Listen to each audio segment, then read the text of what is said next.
Ayan mga sisay, so ayan, may gusto ako sa inyong i-flex.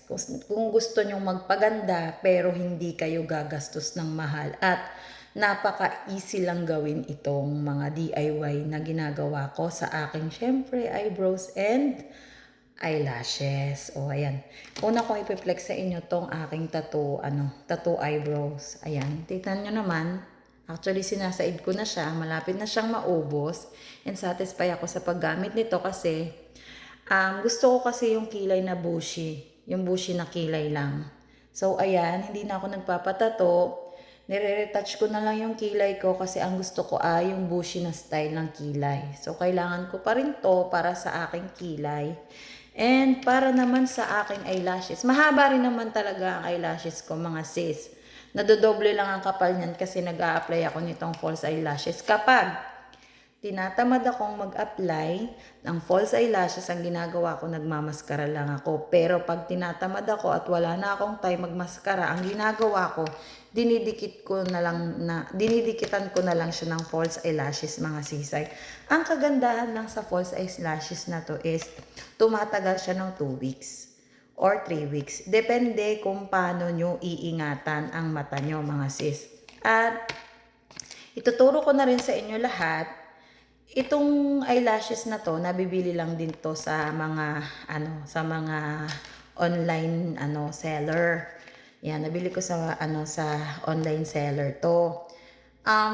Kapag nahulog na yung mga yung mga pilik nyo, nagkakaroon siya ng white, 'di ba? Ang technique dyan, mga sis, aanuhan nyo siya ng pulbo. Papahiran nyo ng pulbo, tapos anuhin nyo siya ng kamay nyo. Gently lang ang pagkuskus nyo ng para maglaglagan yung pandikit. Kasi kung nakikita nyo, merong ako nakita sa YouTube na nag-vlog na sabi parang inuuod yung mata or nagkakaroon ng kulay puti sa mata. Hindi pala yung mga sis.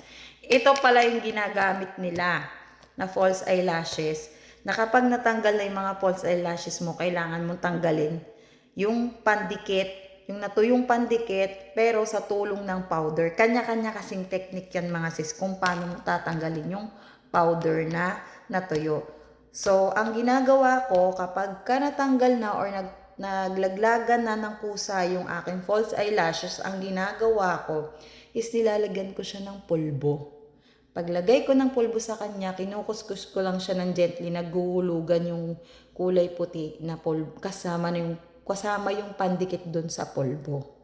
Ganon siya tanggalin mga sis. Gamit na gamit ko to mga sis talaga. Bibili pa ulit ako nito. Sa mga gustong, mura lang to mga sis. Mura lang to sa won.